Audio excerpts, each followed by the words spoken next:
Haken. Fauna? Fauna? I think that's how you spell that.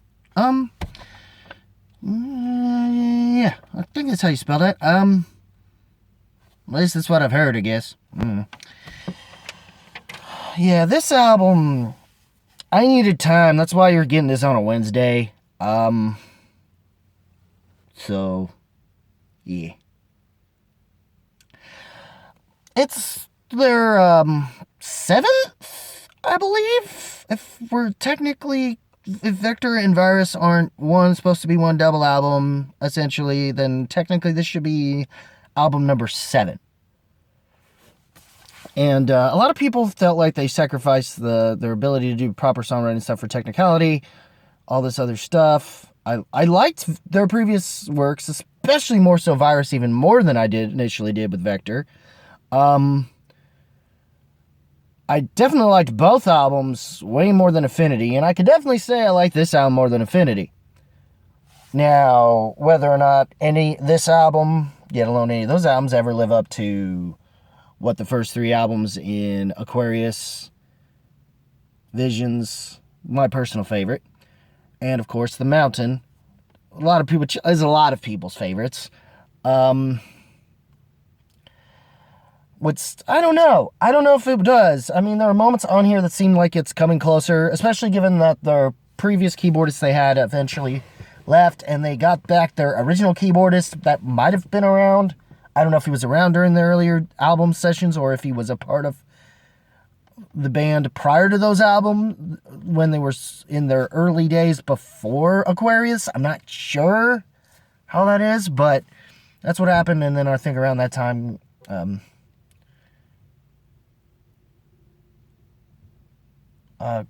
Rosendale, I think is the singer's name.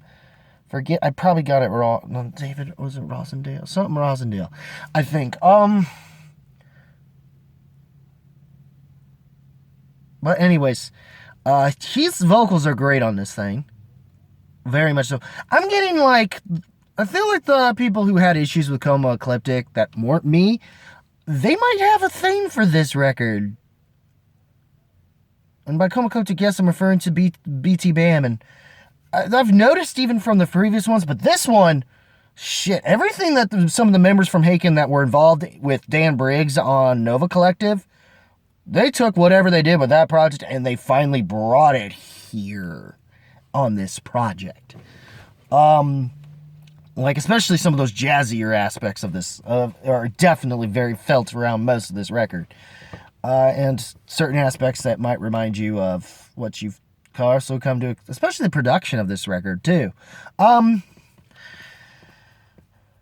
it's definitely even poppier too in places, not in a bad way. I like Love Bites compared to most people, and especially the more moments that make you think of the Police and stuff like that.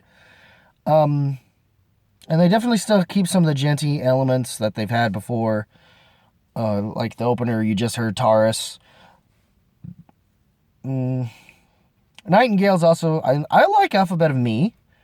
So I like songs that most people didn't.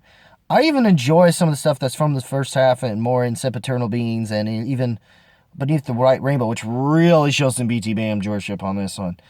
Island of Clouds is pretty solid. I wasn't sure what to make of some of that stuff when they did that. I think Island of Clouds has a nice weird piano. I think the piano decides to go do the gent thing with its angular sort of, or at least the keyboards choose to go that way. So it seems like this guy has more of a chance to have an identity that the other keyboardists didn't get the chance to have nearly as much on the previous records, I guess.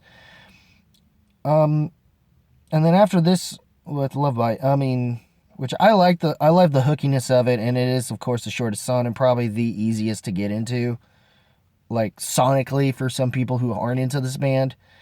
But I understand it not being a good representation. I was kind of those who've seen the rocked.net stuff. Yeah. This song wasn't the best choice. In fact, the song that followed, Elephants Never Forget, which everyone talks about this thing, and yes, it's the longest song on here, but trust me, it does not waste your time.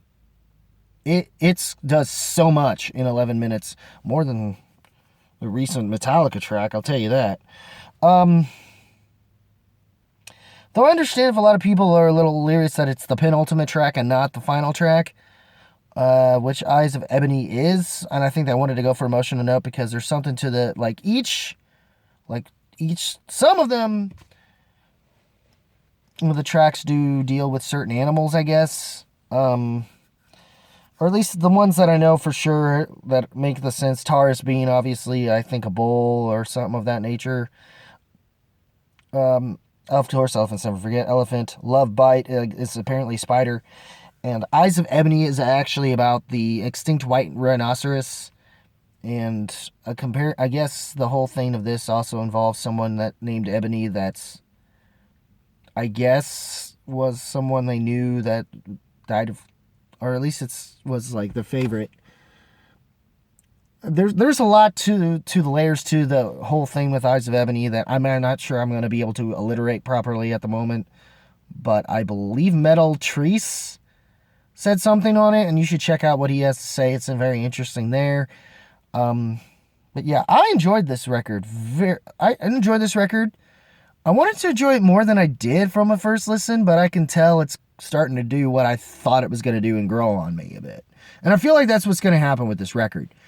Luckily, it's starting off early in this year, in this first quarter, and so it's got the next the rest of the year to kind of marinate, and hopefully have time to make everyone's best of year list, possibly. I don't know if it will for me yet. I can't say for sure. The best thing I can give it for now, I can best give it thumbs up on the light end, light to strong thumbs up, potentially leaning to rocked. I don't know. I doubt it'll go masterclass for me, but it has potential at least on my end. But I get if some people already reached that point. You need time to marinate with this record, it seems. You gotta really understand that if you haven't been a BT Bam fan for some reason, I think Haken with this record can turn you into one. Or at least ease you into it. Be the gateway album here to ease you into it. If you don't care for growl vocals and you're more for cleans, this is the record that I think you'll want to listen to get to, and then go into Coma Ecliptic, and then give albums like Colors and even Colors 2 a chance. That's what I have to say. Lincoln made a gateway for BT Bam Rap fans. Way to make more BT Bam fans.